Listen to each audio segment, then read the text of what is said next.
you know, if you can't do that, get a fan, a little fan, and play right. G'day guys, it's Nigel here. Hey, thanks for joining me for another video. You know, we get so many questions about mouthpieces, both from my members inside Sax School and from you guys on the YouTube channel too. So I invited Jody Espina from Jody Jazz to come over to the studio and film a session with me where we go through and answer a whole load of your questions. Now, we've done this before on the channel. It's been really, really popular. So today is the second installment of Mouthpiece Questions and Answers. So sit back and relax. I think there'll be something to help you in this session. We certainly cover loads and loads of topics. So enjoy this session with Jody Espina, and I'll catch you up at the end. Right, Jody. So are you ready to answer some more questions? Let's do it. All right, awesome. So the first question is about standard mouthpieces. Is there like a standard mouthpiece? From Bill. Bill's asking, I know mouthpieces are really personalized, but is there one versatile design that's most recommended for intermediate players? This is a tricky question. I guess they're asking, like, is there a general upgrade mouthpiece you recommend? Intermediate is the big mystery there.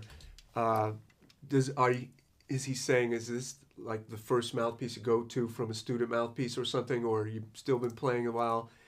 Because if you're good intermediate, you probably have this bigger range of mouthpieces you could use, right? But so let's say that person is ready to change. I think the shape of hard rubber is a little bigger in your mouth, and that's better probably than a thinner metal. Okay, so hard rubber number one. Yeah, and that definitely that shape that we make those mouthpieces is probably a standard hard rubber shape. Okay. Because it opens your mouth more. That makes your chamber bigger. I think it's easier to sound good on. Right. And when your mouth is smaller, it's a little different. So yeah, more things to think about. Or do you think that's really interesting you say that. So are you saying then if you did go for a metal mouthpiece, you've just got to be more aware of what else you're doing inside your mouth? Whereas as a hard rubber, maybe it's an easier default step a little up. bit. Yeah. It's not to scare people away from metal, because if it's a good metal mouthpiece, and it can be dark, it can be any sound you want, different styles, and if they're really good, they play easy. They play really easy. Yeah, so okay. Not to scare people away, but that he's asking for the most versatile design. Yeah. So of your hard rubber mouthpieces then, what is there, like, if you don't know anything about Bill apart from he's an intermediate player, okay, what would you say is a good, safe choice? Because we've got some here, right? We've got a little bit of a selection. We've got the HR Star, we've got the Jet, we've both got the custom dark on at the moment. Is there one of these that you'd say is an easy choice? HR Star. HR Star? Yeah. This one. That's our #1 seller. People have an easy transition from a classical mouthpiece or a student mouthpiece, and pretty much everybody can put that on and sound good right away. Some people sound great on the Jet, but others people sound the way they bite or something on the Jet, it's too. Do you think it's like too bright? You know, yeah. So do you think maybe it's about, if you're making that first step up, HR Star, and then if you've got a clearer idea of the sort of sound specifically that you're looking for, then you could explore the rest of the range? Sure. And, you know, whenever possible, explore the range anyway if you can. Okay, so we know about a good step-up mouthpiece. What about tip openings? So Bridge is asking, how do you choose between tip openings? How do you know which tip opening you should go for? That's another really big question that we need a small answer for. I'm going to give you the quick answer, okay? Okay. Very hard for me to do, but here we go. On jodyjazz.com, for example, under resources, there are tip opening charts. Go to the chart, look up there. There's 3 colors. There's a pink color, a green color, and an orange color. If you practice 4 hours or less a week, pick a mouthpiece in the pink color. If you practice over 4 to 6 or 8 or something, pick one in the green color. Those are the most common tip openings. Okay. Everybody can play them if they practice enough. Only pick the orange if you already have a big open mouthpiece and you just know you need that. Nobody really needs that unless they play a certain way. So if you don't have one, don't even think about it. You don't have to have a big open mouthpiece to have a big sound. Yeah, absolutely. Wow, that's cool. I love that you've got that system actually, Jody. And I have to say, our members, it's why I like getting you onto the videos actually, because loads of our members play your mouthpieces. And partly it's because you've got great mouthpieces, but it's also because you really have got lots of great information and you support the members. And stuff like that makes a massive difference. Because I tell you what, I wish I knew about that tip opening, that simple system for tip openings when I was choosing mouthpieces when I was younger. Awesome. Right, next question's from Dave. Now this is a good one actually. So Dave's looking for some help with adjusting to a new mouthpiece. So he's just bought a custom dark 6, which is what you've got on. And he likes the sound of it, but he found it a bit hard to blow. So what he ended up doing was going back to his old mouthpiece and putting his new mouthpiece in off to one side. So I guess really what he's asking is like, have you got some advice for how we can adjust to the new mouthpiece when we do buy something new? Because you probably see this sort of thing happening, right? Well, what's happening, Dave, is the custom dark has got a big open chamber, all right? And the Theo is a much brighter mouthpiece. That's going to take more air. The first thing when something's hard to blow, try a softer reed and see. If you like the sound of the custom dark, get in there and blow more. Because you're going to get that. You're going to be rewarded with Come that on, darker. Dave. Blow Come more. on, Dave. Blow more. What we should do, let's do a breathing exercise where you're getting here, here, here, and just blow it out. But a big chamber mouthpiece is going to require more air. Okay, the phasing curve is really good. You could get a 5-star on the custom dark, and you may be right in parity there with the 6-star. Interesting. That's interesting. Yeah. So basically, you're saying adjust your reeds or try different reeds, and also spend time adjusting to a new mouthpiece, right? Step up to the plate. It's like you're playing a heavier bat. You're not going to, hit the first time. You're going to have to really get used to that heavier bat. So you can do it. You can do it. It does take time. I think there's this interesting thing that happens too. I don't know, Dave, if you went to a music shop to try out this mouthpiece before you bought it, but there's a funny thing that happens when you go to a music shop and you try different mouthpieces out. You'll try mouthpieces all the time, right? And I guess since I've been doing sax school, I'm trying mouthpieces all the time too. But when I was playing different mouthpieces less, I'd go to the shop, spend some time, and you get an idea in your head of how it sounds and plays. But I always felt differently about that mouthpiece a month later because my body was adjusting to it and my ears were adjusting. And I was also doing what you're suggesting, I suppose, where you're changing your air, you're changing your reed, you're experimenting. So it's like, you got to get to know it, don't you? It's like a relationship. Definitely. If at first play you kind of like it and you think it may be worth it, it's definitely going to be a progression of getting used to it. Yeah. And then do you like the sound and do you like the basic feel? And then it's worth going through 100 reeds and find what reed works the best, and then just get into it and stay with it for a month. Yeah. Don't go back to the old piece in that month if you can. Yeah, I love that. That's definitely a good piece of advice, is stick with it. Stick with it, Dave. Right, okay, next question is a good one actually. It's from Martin, who's one of our sax school members. He's saying he's got the Custom Dark 7, and he's also got the J. Metcalf's Better Sax Burnin' 7 on tenor. He really likes the two, but he's noticed that the shank diameter is different between them. And he's wondering why this is. Why is the shank diameter different? Do you know? I don't know. I haven't got Jay's mouthpiece here. I'm trying to think. Is this different than my hard rubber? I find, like, I've been experimenting with yours a lot this last few weeks, and I find like I've got the Jet here, the HR, and the Custom Dark, and they all feel pretty similar on my neck. Yeah. I'm not aware that we were trying to make that shank different, to tell you the truth. I think the bore on that Better Sax is a little different, but I was probably going for the same shank. So, but what about when because I was actually looking today at comparing something like a 4C or a standard like mouthpiece, and it definitely, this particular one, this isn't a 4C, this is like a copy of a 4C, but it's got a much bigger. Oh yeah, that's pretty big. That's pretty big. Well, here's the reason that's so big, because this is for a beginning mouthpiece, and the manufacturers make this giant cork, and these poor kids can't get like a Selmer C-Star, they can't get it on enough. So they made that for those giant corks. This is probably a Chinese mouthpiece. Yeah, I think it is. And they made it for those giant corks. So the kids aren't trying to yank it on. And they play flat. Those kids play flat. Yeah. And they can't get it on, and they eventually just get bummed out. What about between different brands, like between what you're doing and what Theo's doing? Or there's just no standard because the corks are all so different. I wish we had a standard. But, it's just something we have to deal with it.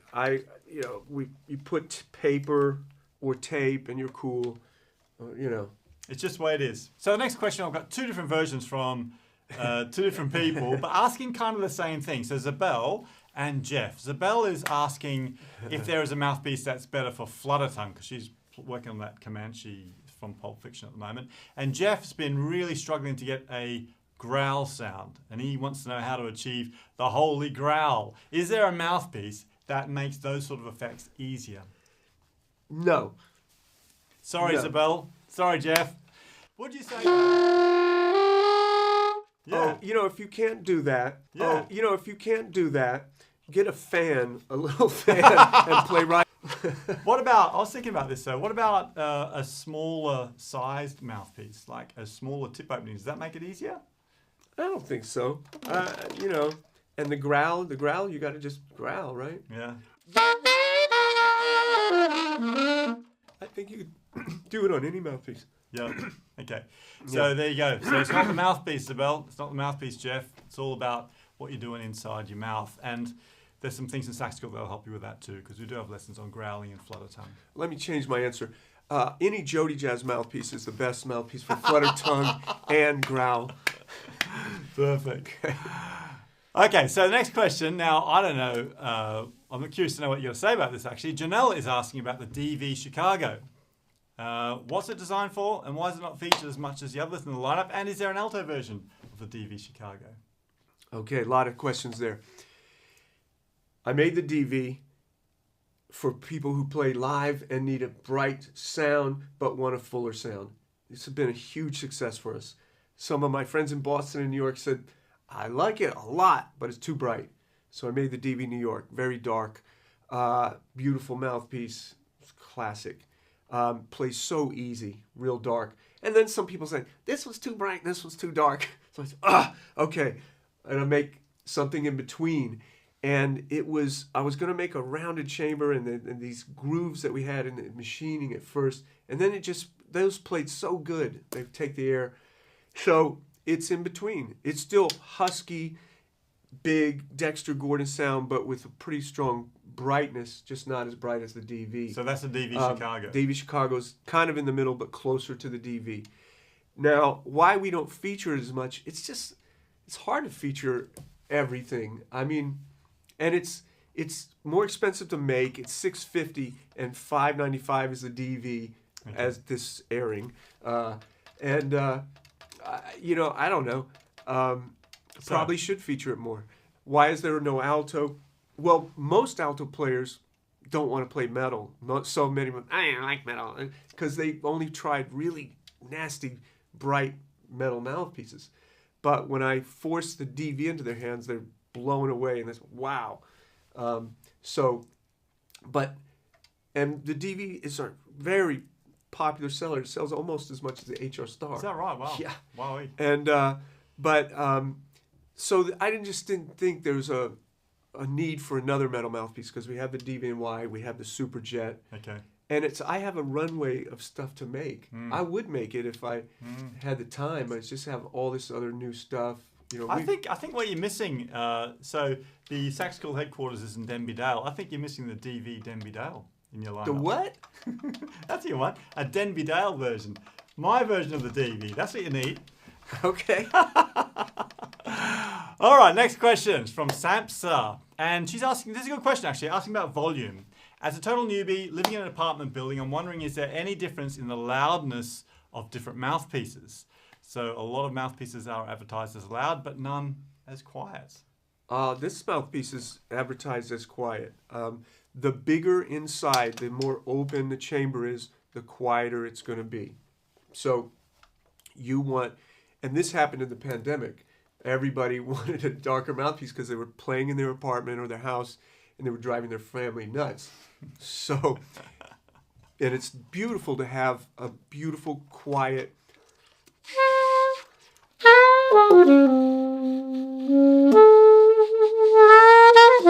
And a big open chamber feels comfortable playing softly. A small chamber, it kind of doesn't feel as comfortable when you're playing soft. So and we do, I think we advertise this as... Yeah, okay. So that's what he's talking about there, Samsa, is the custom dark. This is the Jody Jazz custom dark. And that might be a good choice for you. Playing in an apartment might be a good one that's not too loud. Yeah, but it's still got a good sound, and we can... we can get loud. Yeah. Awesome. We got one more question for you, Jody. You got time for one more question? Sure. Good. Okay. The last question is from Dave. Dave's a Sax School member. He's a really good player, actually, and he's asking about changing to a metal mouthpiece. So Dave says, I'm pretty sure that my tone's solid, and he does have a good sound, but he says he's not sure that he's getting the sound that he wants. Do I need to switch to a metal mouthpiece? Is it the instrument itself, or is there something more I need to do with my tone? I bet this is a common question. Will a metal mouthpiece make all the difference to me? What do you say to people, Jody? That term is just too broad. A metal mouthpiece can be anything, as well as a hard rubber. They can be bright, dark.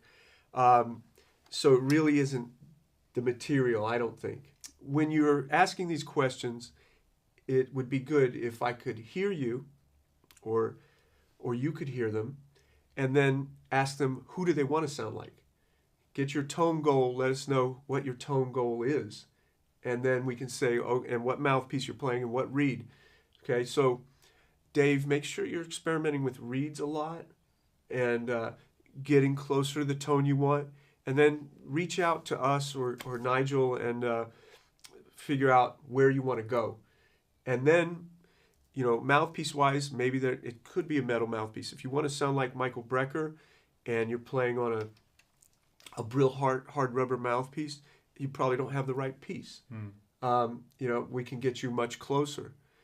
So one of the things that you do, Jody, that loads of our members have used, and I think is a brilliant service, is your 6 questions service. Yep. So if you don't know about this, Dave, or anybody else who's watching, so the 6 questions service is something that you do where it's 6 questions, like it says on the tin, but those are really clever questions because it asks you things to get to the bottom of that question that you were asking about for Dave there. So what sort of sound you're going for, what your playing style is, where you're up to at the moment.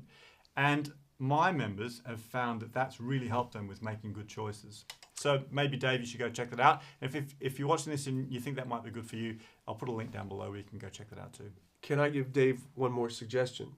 When you're going for a sound and you don't sound like that, why don't I sound like Coltrane or something? Or why don't I sound like Cannonball or Dave Sanborn or whoever? I like to do these things where my long tones are a warm-up with that person. So we get a ballad and we listen, we pause it on a long note, and then we play that long note, and we're trying to get closer and closer. So again, if you go to jodyjazz.com under resources, free online lessons, there's a place where I have this thing called Coltrones. Oh, I like it. That's cool. And so I have a transcription of Coltrane playing Soul Eyes. So beautiful, so classic, that tone. And I have it in E flat and B flat. And the idea is to use it as a long tone thing. You're comparing your long tone to Coltrane's and you're trying to get there. So it's intention. If you don't liking your sound, well, you have to have a goal. You can't just play long tones in a void because you may never get where you want to go. So it's about tone imagination, like imagining the sound you want to go for, picturing it. And it may not happen right away. And there are things equipment-wise. Maybe your reed is too hard or too soft, or your mouthpiece is way in the wrong direction. And remember, those links that Train was playing, he was playing auto-link mouthpieces. Not one of them was off the shelf. They had all been refaced. They had mostly been filed down the table so the chamber is smaller, and then they made a high baffle, and some of them have wedges, and so they were mostly brighter than your standard auto link, definitely. Well, I didn't know that. Yeah, and he had a duffel bag full of them. Did he? Yeah. Hey, do you enjoy that? Thanks for sticking around to the end. I thought there was so much great information in this session. Jody Espina really knows his stuff, and I always love talking to him. Like I said in the session, actually, he genuinely does help our members a lot. So if you want to get some more help or explore any of the resources that Jody mentioned in the session today, go check his website out. It's jodyjazz.com. There's lots of great stuff in there. I like the facing chart. I like those tone exercises that he mentioned as well. And also his 6 questions service. I don't make any money for promoting that. I just tell you about it because I know that 6 questions service has really helped our members. So if you need some help choosing a mouthpiece, I'd find that on his website and do that too. It's free and I think it's really, really good. Also, if you want to find out a bit more about what we're doing at Sax School, if you're not a member yet, then as I'm filming this, our 14-day trial is still running, and you can find that on the courses page of our website. So that's saxschoolonline.com. Just go to the courses page. You can register for the 14-day trial. It's just a brilliant way to try out the 1,000. There is literally over 1,000 of lessons in there. 1,000 lessons, courses, masterclass replays. But apart from all the lessons, you can also connect. As a Sax School Pro member, you can connect with our tutor team and get help. You can connect with our community and get involved with all the amazing things that are happening. We've got a worldwide community of students now. It's really an incredible place. So if you're curious, go check out the 14-day trial. I'd love to see you inside Sax School.